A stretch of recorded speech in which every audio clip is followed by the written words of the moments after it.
고맙습니다. 잘 어울리셔. 네. 거기 있죠? 오 비싸네. 엄청 비싸요. 어쩌고리 하나 27만 그러잖아요. 그런 거 못 입어요. 입어도 안 되고. 네. 그래서 이제 여기 나온 게 이제 바른 삶을 추구하며 사는 사람들에게 바른 삶의 기준이 되는 것처럼 가치관이 있어야 되는 것처럼 바른 신학을 하기 위해서는 조직 신학이 필요하다라는 것입니다. 그다음 성경은 하나님의 감동으로 된 것으로서 여러분 이게 수천 번을 들어보셨을 거예요. 영적인 책이며 영의 일은 영적으로 분별하라 했으니 신학은 반드시 영적인 분별 능력이 있는 즉 성령을 받은 신자가 하여야 하는 고귀하고 특별한 학문입니다. 사람들이 이 부분에 고린도전서 2장 12절에 있는 영적인 것은 영적으로 분별하여야 하느니라. 이 말에 대해서 굉장히 사람들이 오해를 많이 하고 합니다. 그래서 영적인 것은 영적으로 분별해야 한다. 그래갖고 어떤 기도 많이 하는 사람들이 기도를 통해서 영의 분별을 해서 그를 판단한다든지 그래서 기도 많이 하는 사람들한테 무당한테 가서 뭐 묻는 것처럼 묻는 낡은 정신에 빠진 왜곡된 그리스도인들이 대부분입니다. 대한민국에 대부분이에요. 그런 사고가 왜 잘못된 것인지 제가 말씀을 통해서 드리겠습니다. 자, 이게 고린도전서 2장에 나오잖아요. 고린도전서 한번 2장을 펴보세요. 고린도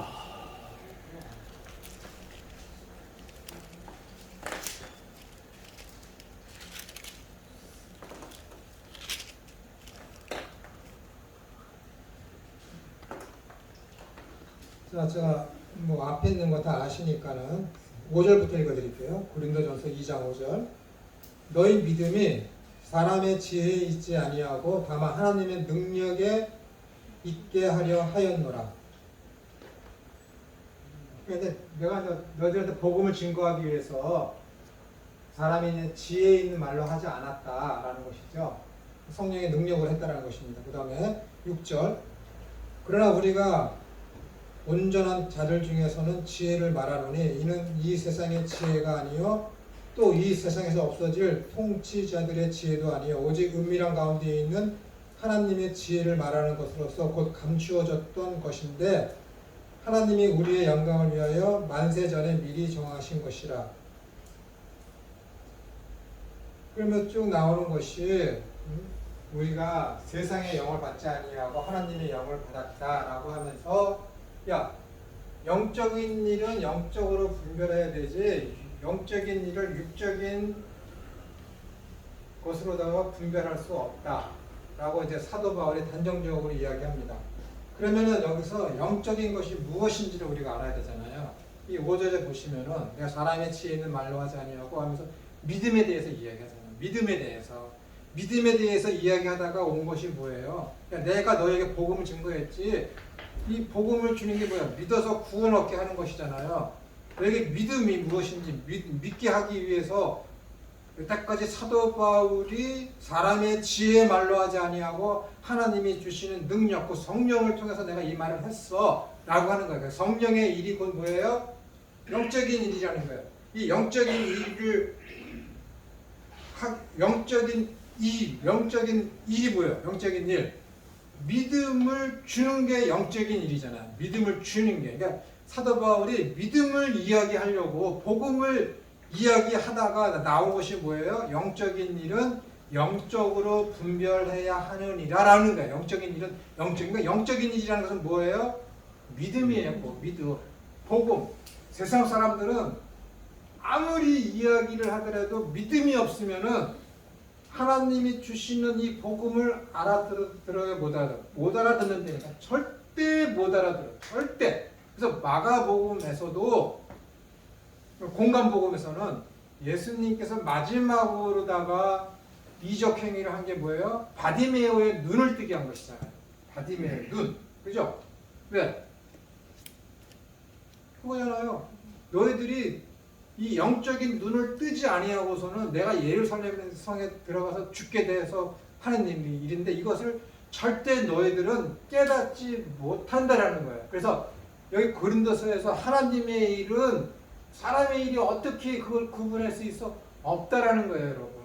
그러니까 여기서 영적인 일은 영적으로 분별해야 하는 일이다라는 것은 믿음의 눈으로, 믿음으로다가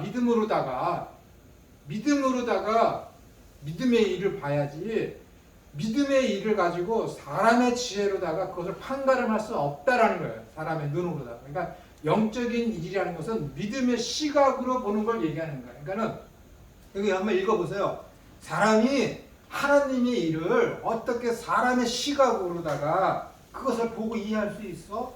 어떻게 하나님의 일을 어떻게 사람의 눈으로다가 볼 수 있어? 못 본다라는 거예요.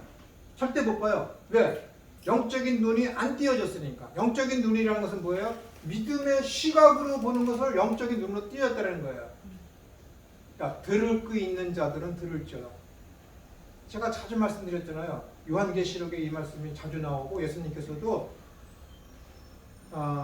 씨 뿌리는 비유와 여러 가지 비유를 하면서도 들을 귀 있는 자들은 들을지어다 라고 얘기해요. 그게 뭐예요? 귀 없는 사람이 어디 있어요? 다 있잖아. 근데 들을 귀는 무슨 들을 귀 있는 자? 복음을 들을 귀 있는 자. 믿음으로다가 영안이 띄어진 자, 믿음으로다가 귀가 열린 자. 그들을 이야기하는 거예요. 그런 귀가 있는 자들은 들을지어다 얘기하는 거예요. 이사야서 9장, 이사야서 34장 거기에 보시면은 뭐예요? 하나님께서 이사야한테 야, 너 나가서 내가 전하는 말을 저들한테 전해. 그러면서 뭐라 그래요? 내가 저들의 길을 다 막아버렸다라는 거예요. 다 막아버렸다. 왜? 듣기는 들어도 깨닫지 못하고 보기는 보아도 알지 못하게 하려고. 하나님이 막아버렸다는 거예요. 왜? 믿음을 주지 아니한 자들은 아무리 이야기를 하더라도 그것을 깨달을 수가 없고 하나님 나라를 볼 수가 없어요. 그래서 고린도전서 여기 2장에서 이야기하는 것은 야, 너희가 하나님의 일을 너희가 어떻게 눈으로 볼 수 있어? 일반적인 사람들이 못 봐? 그 하나님의 것을 눈으로 볼 수 없다라는 것은 뭐예요? 하나님 나라를 그들은 볼 수 없다라는 거예요, 여러분. 절대 그들은 영적인 눈으로다가 믿음이 없이는 그 하나님 나라를 볼 수가 없죠. 그러니까는 히브리서에서 있는 그 말씀, 그 다음에 로마서 8장에 있는 그 말씀, 야, 믿음은 바라는 것들의 실상이요 보지 못하는 증거를이라. 로마서 8장에서 뭐라 그래요? 야, 너희들이 세상에서 눈으로 볼 수 있고 손으로 만질 수 있는 것을 네가 바라면은 그것이 무슨 참된 소망이냐? 그것은 이 땅에서만 있고 잠깐 있다가 사라질 것이다. 참된 소망이 뭔지 알아? 영원히 존재하는 그 하나님의 나라가 그게 참된 소망이야 라는 거예요. 그러니까 믿음은 바라는 것들의 실상, 바라는 것이 뭐예요? 소망이라는 건 에피타이저, 소망이야. 그 소망이 뭐예요? 눈에 보이는 것을 소망하는 것이 우리들의 실상입니까? 아니라니까? 믿음은 바라는 것, 바라는 것이 뭐예요? 눈에 보이지 아니하고 손으로 만질 수 없는 그것, 그것이 뭐예요? 하나님의 나라라니까요. 믿음은 바라는 것이 뭐예요? 믿음은 하나님의 나라가 너희 삶 가운데 실상으로 이루어지는 게 하는 게 믿음이다라는 것이 믿음은 바라는 것들의 실상이라는 거예요. 실상. 하나님의 나라가 저기 있습니다. 하나님 나라, 성령의 열매가 저기 있습니다. 그것을 맛본 사람들이 어떻게 돼요? 이 땅 삶 속에서, 삶의 현장에서 내가 그것을 나타내 보이는 거예요. 그것이 믿음이에요. 믿음이 없으면 어떻게 돼요? 성령의 열매도 없습니다. 믿음이 없으면 어떻게 돼요? 하나님의 나라를 볼 수가 없습니다. 믿음이 없으면 어떻게 돼요? 하나님 하시는 말씀을 온전히 이해할 수가 없어요. 그러니까 믿음이 없이는 어떻게 되는가요? 성령의 감동으로 쓰여진 이 영적인 책을 제대로 이해하고 제대로 분별할 수 있느냐? 못한다라는 거예요. 이게 그 말씀이에요. 영적인 것은 영적으로 분별해야 한다라는 것은 영적인 것, 믿음의 눈으로만 그것을 볼 수 있고 그것을 들을 수 있다라는 거예요. 아무리 여러분들이 대학 교수한테 가서 서울대 나오고 카이스트 나오고 하버드대 나오고 한 그 사람이 한테 가서 여러분들 아무리 히브리어, 헬라어, 아람어 다 알고 해서 여러분들이 그에게 복음을 증거해도 하나님이 그의 귀를 열어주지 않으면 절대 그 사람 하나님의 말씀을 깨닫지 못합니다. 이건 제 말이 아니라 성경에 있는 말씀이에요. 여러분. 사도 바울이 나는 가말리알 문화에서 있었던 분, 자기 자신에 대해서 얼마나 자랑을 많이 합니까? 그런 사람이 왜 하나님의 말씀을, 왜 구약에 대해서 능통한 사람이 왜 예수님을 예수님께서 세우신 교회를 쳐부수고 예수님을 죽이려고 했습니까? 아직 성령이 임하지 않았기 때문에 그런 거죠. 아직 그에게 어떻게 영안이 안 열렸기 때문에 영적인 귀가 닫혀있기 때문에 교회를 핍박하고 예수님 믿는 사람들을 죽이려고 했던 거잖아요. 그런데 예수님을 만나고 그가 어떻게 돼요? 가려졌던 눈이 열려지고 귀가 열려지니까 어떻게 되는 거예요? 알게 되는 것이잖아요. 예수님의 제자들을 보세요. 3년 동안 쫓아다니는 거예요. 쫓아다니는 거예요. 예수님이 부활하신 후에도 이스라엘을 회복할 때가 이때니까 그런 헛소리 하잖아요. 제가 잘 아는 개소리잖아. 그런 소리 하고 있잖아요. 얼마나 속상하셨겠어요. 부활하신 후에도 그들이 찾아와서 하는 말씀이 이스라엘을 회복할 때가 이때니까라고 하잖아요. 그러나 그들이 몇 날이 못 되어 성령의 받음으로 말미암아 어떻게 돼요? 완전히 변화되는 거잖아요. 믿음이 그들에게 들어온 이후에 이것이 영적인 일이에요. 내가 저 사람에 대해서 알고 싶은데 기도해? 그거는 은사적인 측면이에요. 은사적인 측면. 지금 믿음이 내 안에 들어왔다. 이 표현하고 성령이 내 안에 들어왔다. 성령이 내 안에 들어오게 인자하셨다. 되면 믿음이 생기는 거죠. 그럼 이제 물세례, 성령 세례를 하지 않습니까? 네. 믿음이라는 그 표현을 쓰기 위해서는 물세례, 성령 세례를 다 받는 사람이 네. 믿음을. 그러니까 그거는 우리 목사님 저기 메타노이아, 그러니까 회개하고 네. 접목되는 거예요. 네. 접목 회개. 그러니까 회개는 일생일대 딱 한 번 있는 거예요. 회개라는 것은 메타노이라는 회개라는 것은 이 회개라는 것이 무엇이냐면은 악한 종에게 사로잡혀 있다가 하나님의 종으로다가 편입되는 거예요. 악한 세력에 있다가 의의 세력 안으로 들어오게 되는 거예요. 악한 편에 있다가 주님의 편으로 오게 되는 거예요. 한 번 돌이키면 끝이에요. 이걸 갖고 회개라고 그러는 거예요. 그래서 베드로가 세족식할 때 내 발뿐만 아니라 몸을 씻겨주십시오 했을 때 주님께서 야, 목욕한 자는 이제 몸을 또 씻을 필요 없고 발만 씻으면 된다 하신 말씀이 그거예요. 일생일대의 성령 세례는 한 번이면 좋게요. 야, 성령 받으라, 성령 충만 받으라 하라는 것은 네가 성령을 받은 자로서 그 성령 받은 이의 그 삶을 강하게 감당해 내라라는 그 표현이에요. 성령을 또 받으라는 것이 아니에요. 성령을 한 번 받으면 끝입니다. 성령께서 우리를 떠나시거나 절대 그러지 않아요. 그거는 내 감정, 내 지정, 의에 의해서 내가 느끼는 것이지 떠나신 것처럼. 왜? 내가 죄를 지었고 그러면 내가 정말 구원받은 건 맞아. 이렇게 의심하는 사람들도 있잖아요. 나 그런 목사님도 많이 봤거든요. 네. 자기가 어떻게 일을 하고 그러는데 잘 안 돼서 하나님 원망하고 그러면은 김 선생 내가 하나님 믿는 게 맞아. 목사가 된 자들도 이렇게 하는 사람들이 많아요. 그러니까 그건 자기의 어떤 감정에 의해서 그렇게 표현하는 걸 하는 거예요. 그리고 성경에서도 분명히 말씀드리지만은 성령 충만 받으라라는 그런 것들은 너가 성령에 충만한 자로서의 삶을 감당해 내라는 표현이지 성령을 또 받으라 그런 것은 절대 아닙니다. 성령 한 번 받으면 절대 그거는 하나님 떠나시거나 그러시지 절대 않으십니다. 그리고 이 회개라는 것은 다시 말씀드리지만은 이쪽 편에 있다가 이쪽 편으로 돌아섬을 나타내는 것이 이 회개라는 거예요. 회개. 그렇기 때문에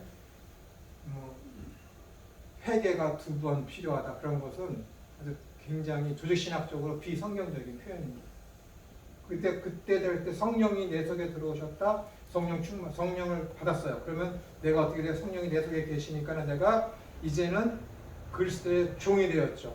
믿음이 생긴 것이죠. 그럼 끝이에요. 더 이상 뭐 거기에서 내가 뭐 성령을 더 받거나 또 회개하거나 뭐 죄를 지었다. 그거는 이제 회개라는 표현이 아니라 그것은 뉘우치거나 돌이키는 다른 표현을 써야지 회개라는 표현을 거기다가 또 쓰게 되면은 성령과 회개란 말은 많이 쓰잖아요. 그러니까 그것은 네. 제 입장에서는 이 사람은 한 번 회개해서 끝났습니다. 그런데 오늘 죄를 지어서 또 회개하는 것은 그 1차적인 악에서부터 그리스도에게로 돌이킴에 대한 그 의미로서의 회개가 아니라 뉘우침으로서의 회개죠. 잘하는. 네? 잘하는. 잘하자라는 성화되는 회개를 말씀하시는. 네, 그런 쪽으로 다 얘기해요. 그런 쪽의 회개라는 표현이지 같은 의미로서의 회개, 단어는 같지만 그 의미는 다른 거예요. 그 의미 이해가 되시죠? 네. 그런 거예요. 이게 왜냐하면 이 부분이 문제가 4번째 사이 그런 거예요? 그렇죠. 이 부분이 계속 다양하게 듣다 보면 네. 어떨 때는 이 부분이 굉장히 크게 물 세례하고 성령 세례까지 그 성령 내 안에 임재하셨다는 건 지금 성령 내 안에 임재하셨다면 구원을 받았다는 네. 네. 증표라고 할 때, 증거라고 할 때, 네. 성령이 그걸 확정해 주신다고 하죠. 네. 그렇게 해서 이제 그 다음에 성령께서 인도하신 나를 이제 인도하셔서 내가 나를 부인하고 이제 성령이 인도하신 성화된 과정이잖아요. 네. 그렇게 돼야 되는데 물 세례하고 그 다음에 성령 세례는 또 따로 이렇게 해서 물 세례 가지고도 믿음이 있다고 이렇게 표현하는 그거는 저기 예전에 교회론 때 제가 말씀드렸듯이 네. 물세례 받는 것은 내가 만인 앞에서 나는 이제 구원받은 데로서 글쎄 죽음으로서의 삶을 살게 되겠다는 공식적인 의식이에요. 의식. 그러니까 그거는 솔직히 보여지는 물세례는 안 받아도 돼요. 성령 세례 받았는데 물세례를 받을 필요는 없는데 내가 글쎄 죽음으로서 삶을 살아가겠다는 맹세와 서약의 표현으로서 의식적인 이걸 표현하는 게 물세례예요. 물세례. 그러니까 내 친구는 죽었지만 그 친구는 저 아니면은 세례 안 받겠다 그랬거든요. 저 아니면 나는 목사 될 생각도 없었는데 걔는 나보고 자꾸 목사라고 그러거든요. 너 아니면은 나는 세례 안 받을 거야. 뭐 허망하게 죽었지만은 그런 사람들이 몇몇 있어요. 중국에서도 신학생임에도 불구하고 선생님이 세례 주면 받겠다고 그런 일도 있고 전혀 받지 않거든요. 그러니까 이를테면은 저는 세례를 줄 수 있는 자격이 없잖아요. 근데 내가 아프리카나 어디 나라에 가서 복음을 증거했어요. 그들이 다 이제 성령을 받고 이제 그걸 예수님을 믿겠다고 이제 다들 했는데 그들이 원하는 거 뭐예요? 세례를 베풀어 달라는 거예요. 그럼 저는 하면 안 돼요. 하면 안 된다니까. 정해놓은 세상의 교회의 법이 있으니까. 근데 내가 세례를 베풀었다? 그럼 저는 이단이 돼요. 왜냐면은 진짜 바른 성경은 내가 그들에게 세례를 베풀어도 상관없어요. 근데 교회가 정해놓은 법이 있기 때문에 그걸 어기면 안 돼요. 그게 중요한 거예요. 그렇기 때문에 내가 복음을 준 거였는데 물세례를 줄 수 있는 자격은 없어. 근데 그 사람은 그럼 구원 안 받은 겁니까? 그럴 수는 없잖아요. 그러는 거예요. 그래서 이게 영적인 것을 영적으로 분별해야 된다는 것은 믿음의 눈으로 보는 걸 얘기합니다. 믿음의 귀로다가 그것을 듣는 걸 얘기합니다. 내가 기도를 해서 저 사람이 진짜일까 가짜일까? 근데 이런 건 있어요. 여러분. 난 내가 실제로 경험한 거니까 실제로 은사가 너무 강하고 커서 저 사람의 지금 마음 상태가 어떤지 그걸 하나님이 알려줘서 알게 되는 그런 은사를 가진 사람이 있어요. 수시의 은사.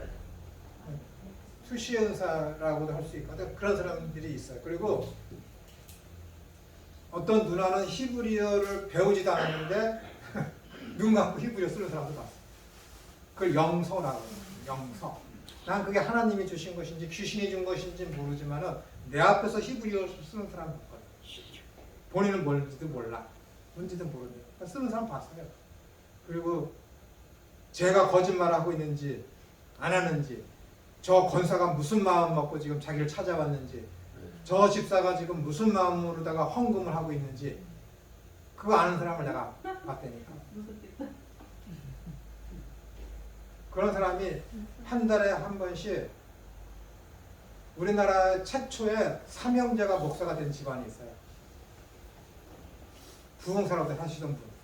거기 삼양동, 그러니까 저기 뭐지, 서울 노원구에 있는 삼양동에 있는 거기 교회 목사님 다니는 그 거기 권사들이 한 달에 한 번씩은 찾아오는 그 사람들이 있었는데 어느 날 갑자기 안 오는 거예요. 탄원한 거지 다. 자기들의 어떤 마음으로 찾아오고 어떤 마음으로 교회 봉사하고 하는 거를 낱낱이 다 얘기하니까는 그 다음부터는 이제 그 은사 있는 분한테 안 오는 거지. 안 하는 거. 그래서 저는 그런 분도 좀 봤어요. 제 어머니도 입신이라 그러나요? 입신하는 건 내가 내 눈앞에서 봤고, 내가 전도사 시절에 내가 전도사에 있던 그 교회 장로님, 사모님이 입신을 해갖고 장로가 목사님을 불렀는데 목사님이 신방 가셔서 제가 대신 갔는데 너무 쩔쩔매다가 그냥 막 되는 대로 해보자 그래갖고 하나님 나라의 소망을 가진 사람이 왜 이분이 지금 하나님 나라에 갔는데 왜 장로님 그렇게 무서워하고 쩔쩔매시느냐고 내가 야단을 쳤거든. 근데 그 일이 내 어머니한테 일어나니까는 내가 울고 있더라고. 내가 하나님한테 우리 어머니 살려달라고 지금 데려가시면 안 돼. 죽는 게 아닌데. 그런 거 내가 봤으니까. 은사 얘기하면서. 그러니까 은사적인 면으로다가는 어쩌다가 그런 일이 있을 수는 있지만은 여기 고린도전서 2장에서 얘기하는 성경에서 이야기하는 영적인 일을 영적으로 분별해야 된다는 것은 오늘 제가 말씀드렸듯이 믿음의 시각으로 사람을 보는 거예요. 성경 말씀에 의해서. 그거예요. 그러니까 그래서 영적인 일은 영적으로 분별해야 되느라는 분별이라는 것은 따지고 물으라는 거예요. 따지고. 말씀을 가지고 따지고 묻는 거예요. 너 지금 이거 하는데 맞아? 틀려? 이를테면 신천지가 교회 안에 들어왔는데 기도를 통해서 하나님 제 신천지인가 아닌가 물으면 하나님 가르쳐 주십니까? 안 가르쳐 주잖아. 말씀을 통해서 따지고 묻는 거야. 그게 믿음의 눈으로 영적인 것은 영적으로 분별하는 거야. 왜 제가 갖다가 그것을 써요? 모든 성경은 하나님의 감동으로 된 것으로 써. 왜? 모든 성경은 성령님의 감동, 영적으로 쓰여진 거거든요. 그러니까 성경을 가지고 뭐라 그래요? 영적인 책이다라고 그러는 거야. 영적인 책이다. 그렇기 때문에 이 사람들이 이 사람이 진짜 믿음으로 행하는지 안 하는지는 기도를 통해서 아는 것이 아니라 성경 말씀에 비추어 봐서 따지고 묻고 들어가는 거예요. 그래서 이 사람이 교회에 덕을 끼치는가 안 따지는가 그런 행실을 통해서 보는 것이죠. 그렇게 판단하는 것이 영적인 일은 영적으로 분별해야 하는 일이라는 거예요.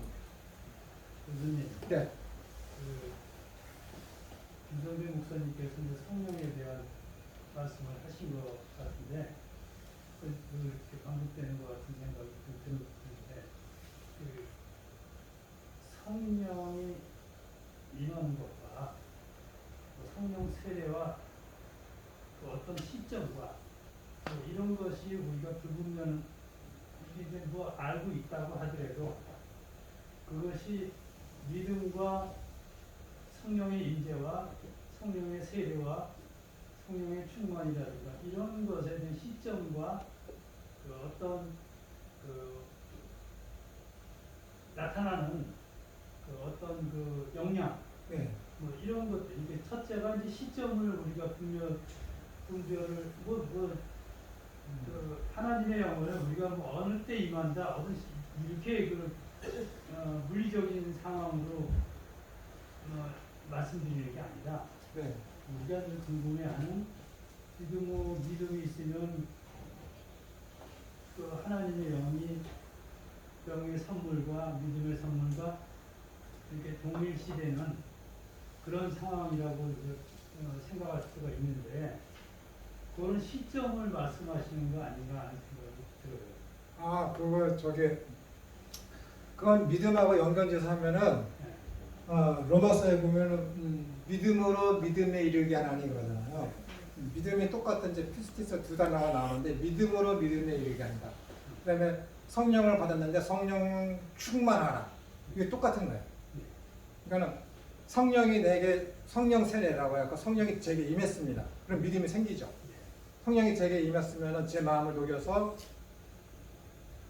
이전에는 부인했는데 내가 이제 하나님을 믿게 되는 예수님을 주님을 고백하는 그런 일이 생기면서 믿음이 생기죠. 믿음 그 최초의 믿음이에요. 이것이 로마서 1장에서 얘기하는 믿음으로 믿음에 이르게 하나님에서 첫 번째 얘기하는 믿음으로예요. 믿음으로. 근데 성령 충만을 받으라죠. 성령을 임해서 내가 믿게 됐는데 또 성령 충만을 받으라고 그러고 베드로가 어떤 집에 갔더니 내가 예수님을 믿을 때에 성령을 받았느냐라고 묻잖아요. 그죠? 내가 예수님을 믿을 때에 성령을 받았느냐?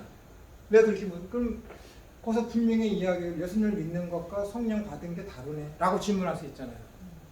근데 거기서 그 묻는 것은 뭐냐면은 내가 예수님을 믿을 때에 성령을 받았느냐라는 것은 이 사람이 성령을 받았음에도 불구하고 느끼지 못한 거예요. 왜 제가 이런 말씀을 하냐면은 니고데모가 밤에 찾아왔죠. 야, 성령이 임하시면 바람이 임의로 불면 어디서 와서 어디로 오는지 모르는 것 같이 성령의 임하심도 이러하니라. 그러시지. 모르는 거야. 성령이 저 같은 놈은 알아. 느꼈어. 고등학교 때 한월산에 가서 나는 몰랐는데 내 주변에 콧물, 눈물로 다 범벅이 돼갖고 애들이 다 더러운 놈이라 그랬거든요. 너무 많이 콧물, 눈물 쏟아가고. 그래서 제가 했더니 뭐 그 이전에 내가 구원을 받았을지는 모르지만 내가 확실하게 성령님께서 내게 임하셨다라고 느낀 날은 내 고등학교 2학년 때 한월산에서 7월 말쯤인데 그때라고.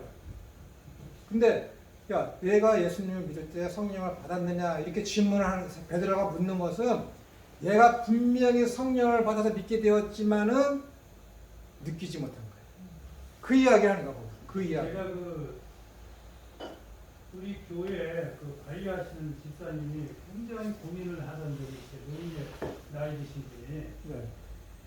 교회에서 늘 이렇게 성령의 임재와 불같은 성령과 불성령이라든가 또 성령 세례라든가 이런 거에 대한 신앙이 상당히 갈구하는 분이었는데 그걸 힘들어하고 그랬어요.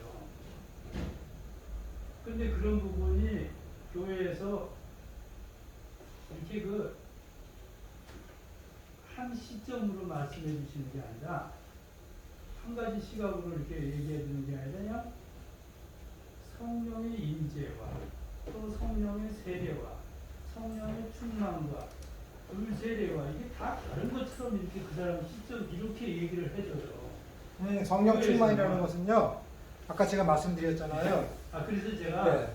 그분의 어려운 점을 그때 당시 내 딴에 답답해서 그것을 관리실에 앉아서 한참 설명을 해드렸는데 네. 그것이 모든 성도들의 어떠한 유명한 그렇죠. 내용이야. 네. 근데 이제 믿음이 들어와서 내가 그때 설명을 해드렸는데 믿음이 있으시죠? 믿음과 동일하게 믿음을 작용하는 것은 성령님이시다. 그러니까 이렇게 말씀드렸거든요. 그러면 함께 계신 분 아닙니까? 네? 그러니까 결국은 우리가 헤아리지는 못하나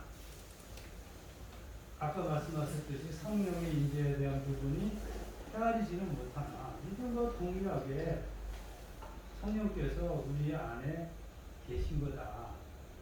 그러므로 말미암아 우리가 충만할 믿음이 충만함과 같이 성령이 충만함. 또한 이러한 형식으로 우리가 이해를 해야지 거기에 임재와 세례와 그게 다 동일한 거라 이렇게 얘기했거든요. 네, 예. 잘하셨습니다. 그러니까는 로마서 1장에서 이야기하는 믿음으로 믿음에 이르게 한다. 제가 몇 번 말씀드렸는데 믿음으로 믿음에 요 믿음은 예수 그리스도에 관한 믿음이에요.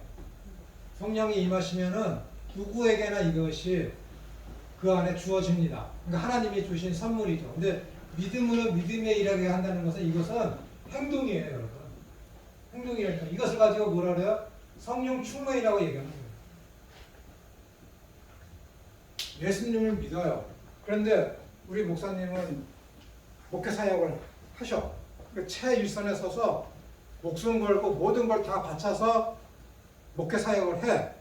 근데 저 같은 놈은 내가 목회 사역이 있을까? 아, 그거 나 감당 못해. 내 믿음이 그걸 감당 못해. 그러면은 요것은 똑같아. 구원받는 건 똑같은데 요 믿음에 의해서 뭐예요? 배에 손을 있는 것이죠. 우리 김형대 목사님은 배고 나는 소야. 이 행동에 있어서. 근데 이걸로 상급이 결정되거나 지옥 가는 게 아니에요. 이미 이것으로 말미암아 하나님이 모든 상급과 이건 끝난 거예요. 하나님 주신 거예요. 행하지 않는 믿음은 죽음이다. 이렇게 적용하면 안 되는 거죠. 이거 안 돼요. 네, 안 되는 거죠. 그 야고보서가 이야기하는 것은 행함이 없는 믿음이라는 것은 믿음이 전제된 상태에 사는 거예요. 그러니까 믿음이 없는데 행함이 없어? 믿음이 없다. 그 얘기를 하는 거지. 야고보서. 이런 부분들이 사실 알고 있는 것 같은데 네, 명확하게 사실 들어보고 대화를 해보면 네, 대부분 이게 정리가 이제 네. 사실이죠. 이게 그 부분을 이야기하는 거예요. 이거는 믿음으로 믿음에 이르게 한다. 믿음이 생겨서 성령의 임하심으로 말미암아. 근데 그 은혜를 절실히 깨달은 사람은 어떻게 돼요? 이 행동으로 나아가는 것이지. 근데 하나님 날 구원해 주셨어. 근데 거기에 대한 확신은 있지만 큰 은혜로 느끼지는 않아. 그런 사람은 어떻게 돼요? 그냥 깨작깨작 하는 거지. 조금 더 하나님의 은혜를 좀 더 알았어. 그럼 교수하는 거고. 조금 더 진짜 크게 알았어. 목사님 하는 거예요. 여러분들이 제가 자꾸 그러는 게 여러분들이 큰 사람이라는 거예요. 장난이 아니고 진실로 제가 이렇게 느끼고 있습니다. 꽤 오래전에 그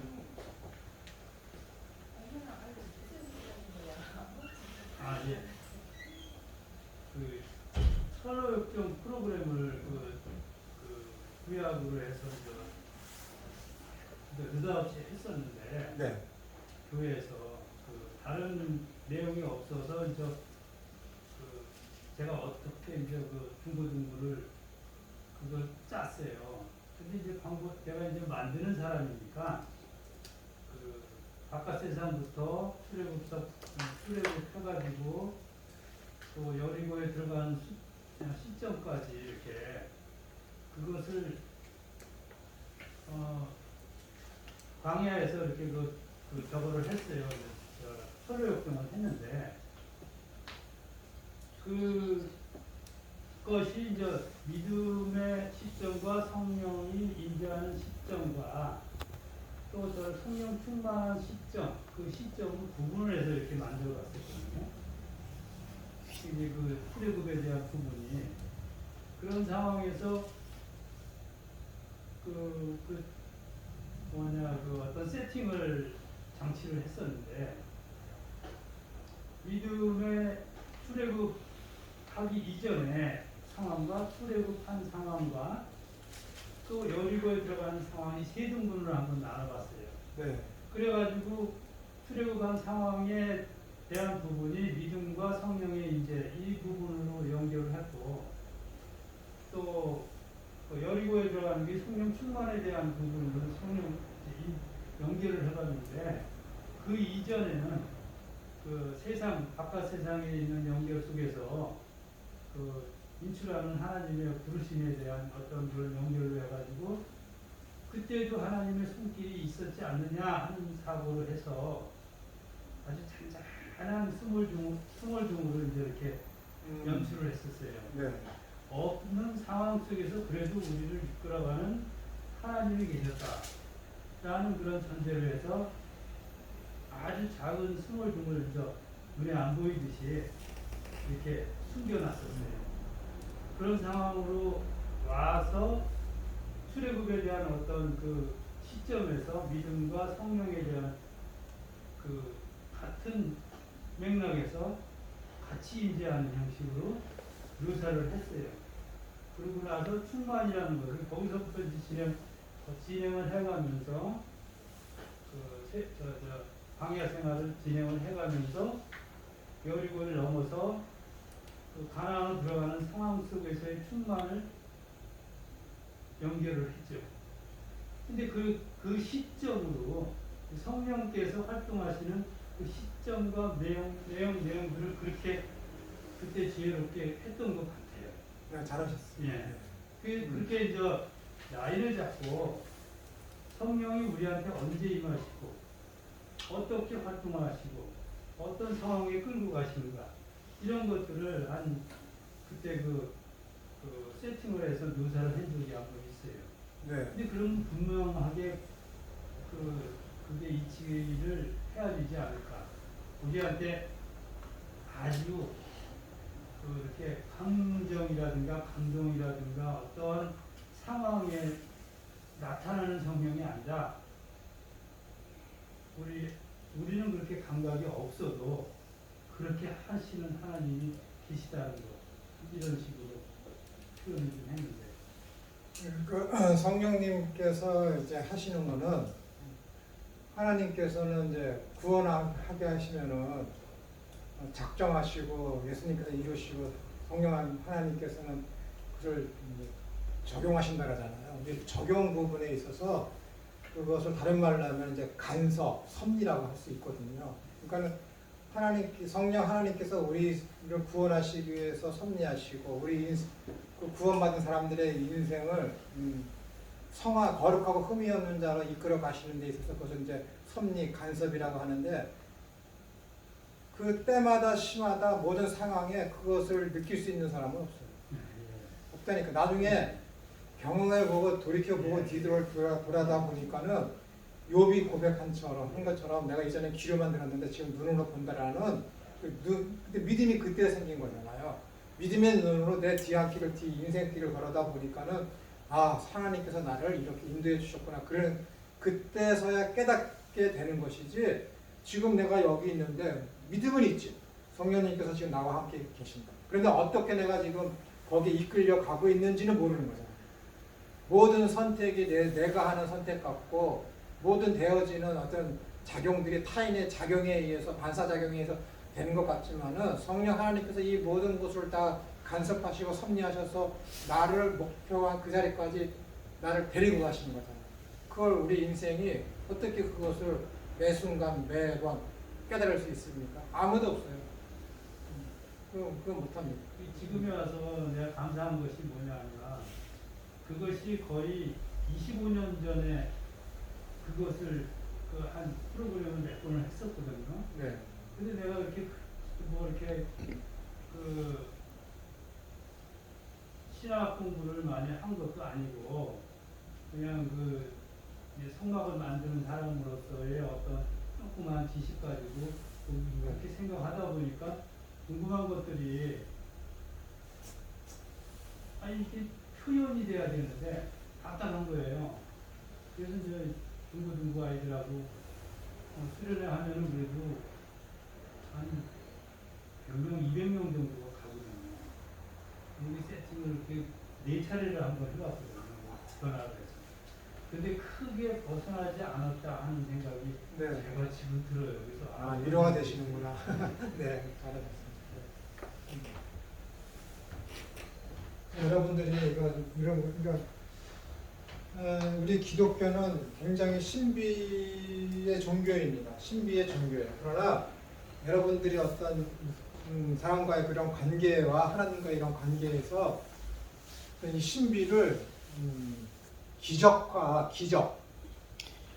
자연의 어떤 이런 것을 벗어난 그런 것으로다가 이 신비를 생각하시면은 신앙에 큰 타격을 받습니다. 그렇지 않습니까? 물론 하나님이 그렇게도 역사하시고 하시지만은 성경에서 이야기하는 것은 우리의 어떤 믿음을 통해서 우리의 이성을 활용을 하시는 거예요. 그래서 제가 처음에 말씀드렸듯이 우리 인간은 거듭나야 되는데 이성까지도 거듭나야 된다라는 그 말씀드린 게 이유가 거기에 있습니다. 우리의 생각과 사고와 말하는 것과 우리가 생각하고 있는 합리적이라는 것에 대해서 완전히 이 세상적인 그런 합리적 사고가 아닌 하나님의 말씀이면은 예 하는 그것이 인간에게 부합된 가장 합리화이다 라는 그런 코넬리우스 반틸의 그 말을 여러분들이 꼭 귀담아 들으셔야 돼요. 하나님의 말씀에 대해서 예 하는 것이 우리 피조물인 인간에게 있어서 가장 합리적인 사고방식이고 합리적인 행동입니다. 그렇기 때문에 아리스토텔레스가 얘기한 대로 목적론적인 정의, 그게 맞는 거예요. 내가 있어야 할 곳에 있어서 내가 해야 할 일을 하는 것, 그것이 정의입니다. 이것이 성경에서 이야기하는 거예요. 얼마나 위대합니까? 하나님의 말씀이 다 끊어지고 얼마 안 있어서 소크라테스가 태어나서 너 자신을 알라 라고 얘기했어요. 너 자신 알라는 게 뭐예요? 너가 주인인지 아닌지 알라라는 거예요. 너 알아? 모르고 내가 죄인인지 어떻게 알아? 모른다니까요. 그 이야기하고 그에게 사사를 교육을 받은 아리스토텔레스가 야, 정의란 무엇이냐 했을 때 내가 있는 그곳에서 내 위치를 지키는 것이 정의이다 라고 얘기하고 그의 제자인 플라톤이 로고스, 이데아에 대해서 얘기해서 야, 인간은 선을 행할 수 없구나. 인간의 선을 행하기 위해서는 이데아가 내려와야 된다. 우리가 이데아에 가야 된다. 라고 얘기하고 있고 200년이 지난 다음에 예수님이 오시기 30-40년에 필로라는 학자는 야, 플라톤이 이야기한 그 로고스가 뭔지 알아? 그 로고스가 우리의 선이야. 우리의 선을 이루게 하는 게 그 로고스야. 라고 얘기를 했어요. 근데 요한 사도가 뭐라 그래요? 야, 선을 이루게 하는 것이 우리를 선이라는 것이 뭐예요? 구원이잖아요. 우리의 구원을 이루게 하는 것이 필로가 로고스라고 얘기했잖아. 그리고 플라톤은 그 로고스가 이데아라고 얘기했잖아. 그 스승은 우리가 그 위치에 우리가 있어야 되는 그 위치에 있는 것이 정의이며 선이라고 얘기했잖아. 그 스승은 우리의 그런 것도 간파할 수 없는 우리가 죄인인 것인지도 알지도 못하는 게 우리의 인간이기 때문에 너 스스로 알라고 했잖아. 근데 요한이 뭐라 했어요? 그 로고스가 곧 예수 그리스도. 얼마나 대단합니까? 하나님이 이렇게 세상을 주관하시고 간섭하시고 역사하시고 이용하신다니까요. 이분이 하나님이신 것을 여러분들이 인정을 하셔야 돼요. 인정하든 않든 역사가 그렇게 왔으니까.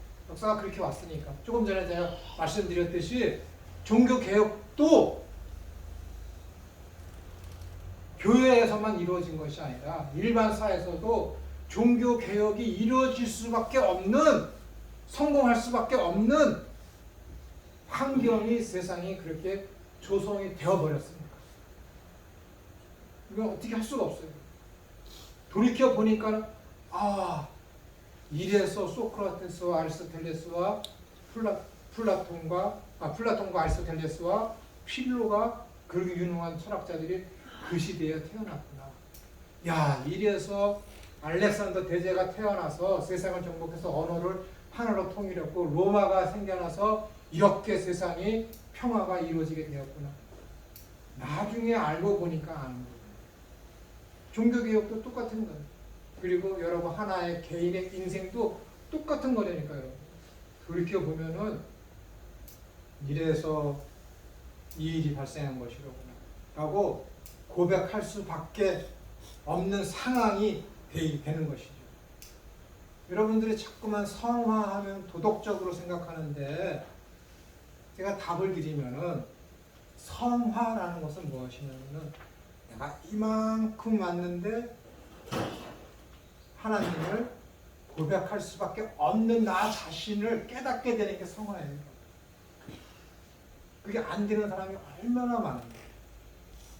야, 이래서 하나님 이렇게까지도 하나님이 역사하시는구나. 내 삶의 모든 과정에서 하나님을 인정할 수밖에 없는 내가 되게 만드는 게 성화라니까요.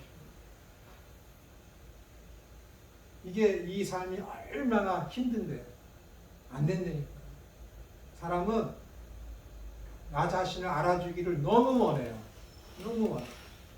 이를테면 제가 어제 빈대떡을 해서 어린이집에 가져갔거든요. 집에서요? 네. 그러니까 그 재료를 다 만들어서 어린이집에 가져갔어요. 그래서 교사들 해줘요 그러는데 내가 오후 찬양을 해야 되는데 시계를 잘못 봐서 30분 일찍 갔네. 그럼 어떻게 해? 30분 더. 내가 그걸 붙여줘야지. 교사들 바쁘고 원장 바쁘고 그러니까 내가 다 그걸 붙여줬어요. 그래서 우리 집사람이 당신이 한 걸로 얘기가 빼서 에이 그러지 말라. 근데 속으로 어떤지 알아요? 내가 한 걸로 해주지. 집에 왔어. 우리 집사람한테 그걸 누가 했다 그랬어? 말하지 말라며. 속으로 서운하더라고. 이게 사람이에요. 이게 사람이에요. 그래서 내가 그 교사들 어때? 그래 인기 짱이야. 그러더라고요. 사람이 자기 한계 있으면은 다른 사람들이 그 대상이 다 알아주기를 원해요. 예, 뭐 저만 그런 건가요? 저만 나쁜 놈인가? 아니에요. 어쩔 수 없어요. 어쩔 수 없어요. 사람은 그렇더라고요. 안 되더라고요. 그렇기 때문에 사람이 이렇게 하나님을 잘 알고 하나님의 은혜를 깊이 깨달은 사람은 범사에 하나님을 인정하는 그 단계가 됩니다. 그게 단계가 되는 게 얼마나 좋겠습니까? 그러면은 내 의와 내 자랑과 그런 내 공력은 하나님 인정해 주세요 라는 그런 마음이 안 생길 거잖아요. 근데 그게 아니거든. 하나님 내가 이렇게 했는데 이것 좀 알아봐 주세요. 분명히 성경에서는 너 상급이 이미 다 하나님한테 받았다 그러는데 참 뭐 받을 것 같은 착각 속에서 자꾸만 인정해 달라고 그러니까 아직 덜 떨어진 인간이죠. 기도하겠습니다. 하나님 아버지 감사드립니다. 우리의 인생을 돌이켜보면 사실 한없이 부족하고 연약하고